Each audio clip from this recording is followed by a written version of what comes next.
Dear students, we are now ready for the third part of this chapter, sexual reproduction in flowering plants, which is the third chapter of your class 12 biology, which is based on NCERT syllabus. The topic is microsporogenesis, which will be taught you today.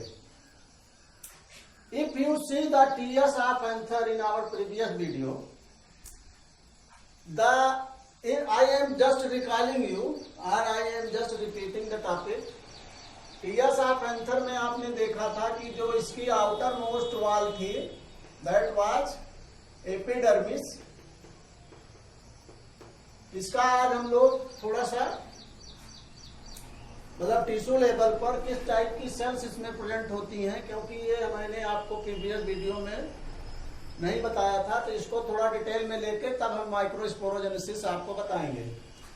Epidermis है, outer most layer है. Outer most layer ज्यादातर organisms में epidermis ही कहलाती है. AP means होता है outer. AP का ही मतलब होता है आउटर और डर्मिस का मतलब होता है स्किन. तो कहने का मतलब ये आउटर लेयर को ही हम एपिडर्मिस कहते हैं. इसके जस्ट बिलो जो है, जो सेकंड लेयर होती है, उसको हम एंडोथीसियम कहते हैं. एंडोथीसियम. इसके नीचे 2-3 लेयर की जो वाल होती है उसको हम मिडिल लेयर कहते हैं. Middle layer. और सबसे अंदर वाली वाल जो है क्या कहलाती है? टैपेटम. टैपेटम. इसमें से ये जो 3 लेयर्स हैं, first 3 layers are protective in nature. मतलब इनका काम है प्रोटेक्शन देना. किसका प्रोटेक्शन? जो ये माइक्रोस्पोरेंजियम, मतलब ये 4 microsporangium 1 and next is here, third is here and fourth is here.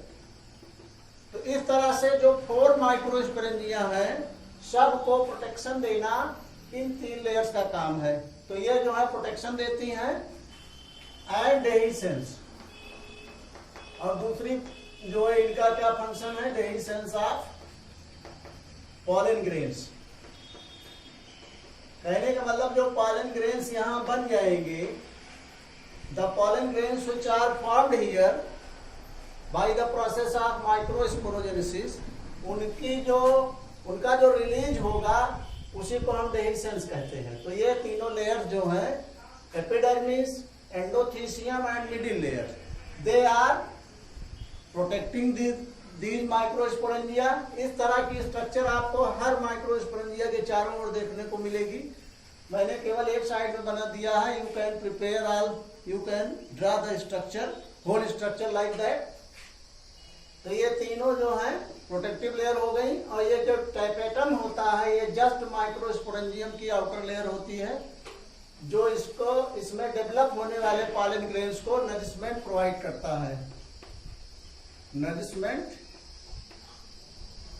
To developing pollen grains.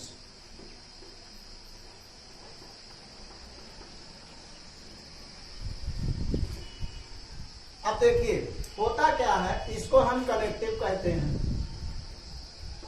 This is known as connective. Connective क्या होता है? जो दोनों लोब्स को, मतलब दोनों थीका को जोड़ने का काम करता है. It helps in joining the both the lobes of the anther. इस तरीके से ये जो है स्ट्रक्चर हुई पूरे एंथर की, टीएस ऑफ एंथर अगर हम देखें तो. अब इसमें जितने भी सेल्स आपको दिखाई दे रहे हैं, central cell of each microsporangium, this is microsporangium.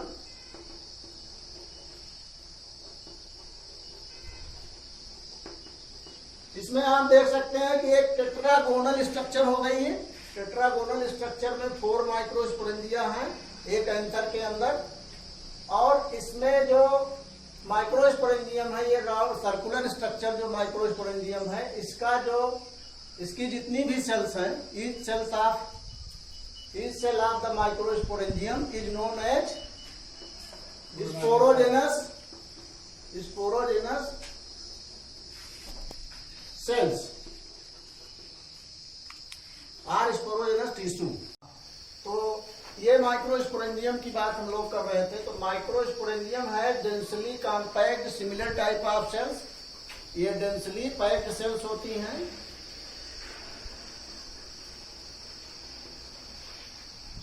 Densely packed sales हैं, बिल्कुल कॉम्पैक्ट हैं, एक दूसरे से बिल्कुल अटैच्ड होती हैं और इनको हम स्पोरोजिनस सेल्स कह सकते हैं। ओके, क्योंकि यही सेल्स जो हैं each cell in the sporogenous tissue या सेल्स या टिश्यू कह सकते हैं आप इनको, क्योंकि ये एक ही तरह की सेल्स हैं और एक ही तरह का फंक्शन परफॉर्म कर रही हैं, तो इनको हम टिश्यू भी कह सकते हैं।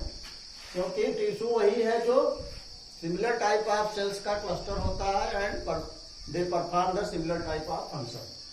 तो इस टिश्यू का की जितनी भी सेल्स हैं they are known as each cell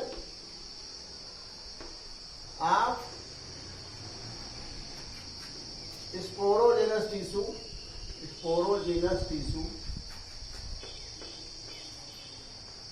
is called as microspore mother cell। Microspore mother cell, या इसको हम पॉलन मदर सेल या पोटेंशियल पॉलन मदर सेल भी कहते हैं। Potential pollen mother cell.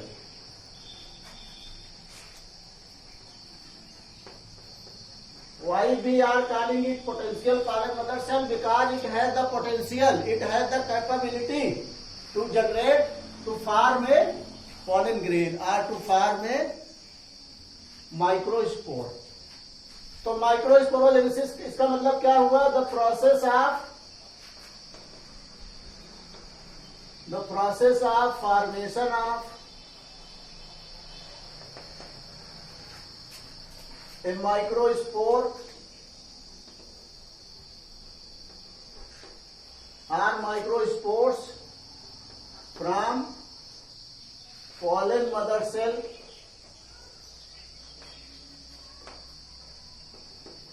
is known as microsporogenesis। Microsporogenesis कहने का मतलब क्या हुआ कि पॉलन मदर सेल से माइक्रोस्पोर्स का बनना ही माइक्रोस्पोरोजेनेसिस है। तो अगर इसको हम थोड़ा सा एनालाइज करें इस वर्ड को, माइक्रोस्पोरोजेनेसिस को, तो आप इस तरह से कह सकते हैं कि it is formed by two words, that is microspore and genesis. Genesis का मतलब ये देखिए माइक्रोस्पोरोजेनेसिस, तो माइक्रोस्पोर हो गया और जेनेसिस हो गया। तो माइक्रोस्पोर का जेनेसिस होना, जेनेसिस मीन जनरेशन या फॉर्मेशन, तो माइक्रोस्पोर्स का बनना ही माइक्रोस्पोरोजेनेसिस हो गई। ओके, अब इसमें देखिए कि ये माइक्रोस्पोरेंजियम है। This figure is very important, you have to look it very carefully, that this figure is very important। All the cells inside the microsporangium are densely packed, are attached together and each cell is, जब ये मतलब कहने का कि mature होता है anther, तो इसके हर सेल जो है पोटेंशियल पॉलन मदर सेल का वर्क करने लगती है और बाद में ये pollen mother cell, mother means pollen की माँ, मतलब जिससे पॉलन का या माइक्रोस्पोर का फॉर्मेशन होना है, उसका जन्म होना है, that is mother. So it is called pollen mother cell. तो इसमें क्या होगा कि इसको अभी हम कनेक्टिव थोड़ा सा यहां से निकाल दें, तो अगली प्रोसेस क्या होगी, जब मैच्योर होगा तो ईच सेल आर सेपरेटेड, सारी सेल्स इसकी थोड़ा सा सेपरेट होने लगती हैं, क्योंकि ये जब मैच्योर होता है तो ये माइक्रोस्पोरेंजियम का जो साइज है थोड़ा सा बिगर हो जाता है। यहां पर आपको ये समझना होगा कि इस सेल्स की साइज नहीं बढ़ती है, सेल्स की साइज तो वही रहती है, केवल ये थोड़ा सा दूर हो जाते हैं जिससे इसके बीच में स्पेस आ जाता है, इसमें थोड़ा सा जगह बन जाती है। तो each cells are now detached, that means separate from each other and now they are known as pollen mother cell. Pollen mother cell or microspore mother cell because they are going to form the microspores. अब आप ये समझिए कि अब हम इस cell को ऐसे जो है यहाँ पर ले रहे हैं. We are taking this cell separately. This is the pollen mother cell having one nuclei, having one nucleus. This is MMC microspore mother cell or pollen mother cell, और इसको हम PMC भी कहते हैं, pollen mother cell. इसमें जो है क्या होता है, मियोसिस होती है, क्योंकि ये डिप्लॉयड सेल है. 2n number of chromosome. Chromosome की जो नंबर है 2 सेट में है, तो एक एक सेट में इसे सेपरेट होना है. मियोसिस क्या है, एक तरह से रिडक्शन डिवीजन है. रिडक्शन डिवीजन वो होता है जिसमें क्रोमोजोम नंबर रिड्यूस हो जाती है, मतलब हाफ हो जाती है. तो डिप्लॉयड सेल से हैप्लॉयड गैमीट्स बनते हैं. देखिए, तो इसमें देखो 4 तरह के हैप्लॉयड स्ट्रक्चर बनती है. एक तो जो है इस तरह से बनती है, पॉलन ग्रेन का टेट्राएड बनता है. पॉलन ग्रेन का टेट्राएड बनता है. वन सेल जो है इसके पीछे रहती है, ये 4 सेल का एक टेट्राएड बनता है जो एक टेट्राहेड्रल स्ट्रक्चर बना सकता है. It can form a tetrahedral structure और it can form a isobilateral structure. This is आइसोबाइलैटरल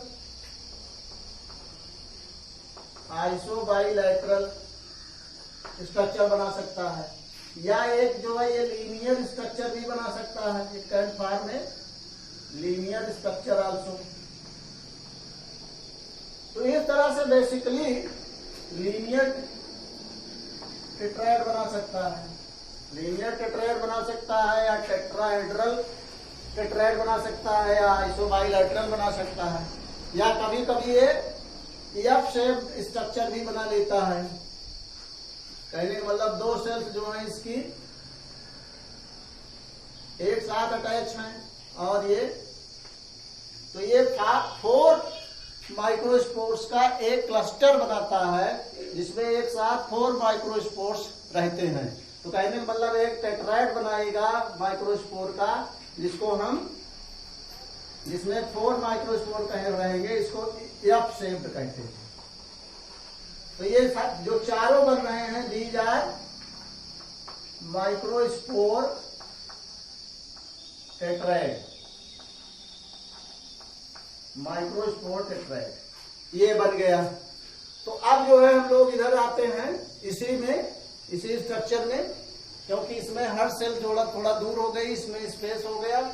microspore mother cell से या पॉलन मदर सेल से अब हम जो है, अब इसमें से आपको ये समझना है कि जो ये पहली वाली स्ट्रक्चर है, मतलब जो टेट्राहेड्रल टेट्राएड बन रहा है, this is the most common of all.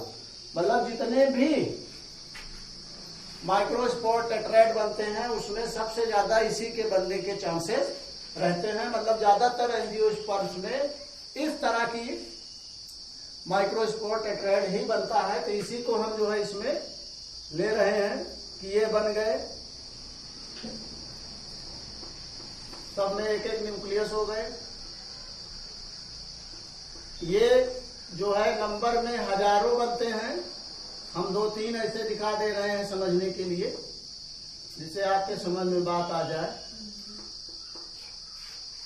अब ये जो टेट्राएड है, इससे जो है क्या होगा कि इसका जो है माइटोटिक डिवीजन होगा.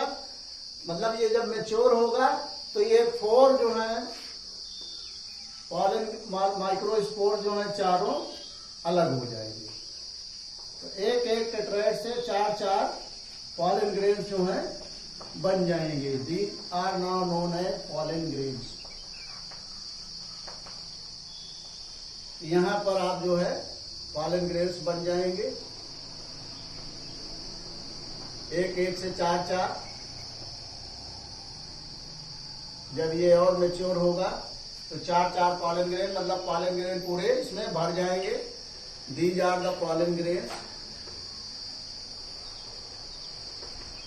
जब ये माइक्रोस्पोर्स कहने का मतलब सेपरेट हो जाएंगे तो ये पॉलन ग्रेन्स कहलाएंगे। इनको हम माइक्रोस्पोर्स भी कह सकते हैं, which are also known as male gametes, जिनको हम मेल गैमीट्स भी कहते हैं, या मेल गैमिटोफाइट।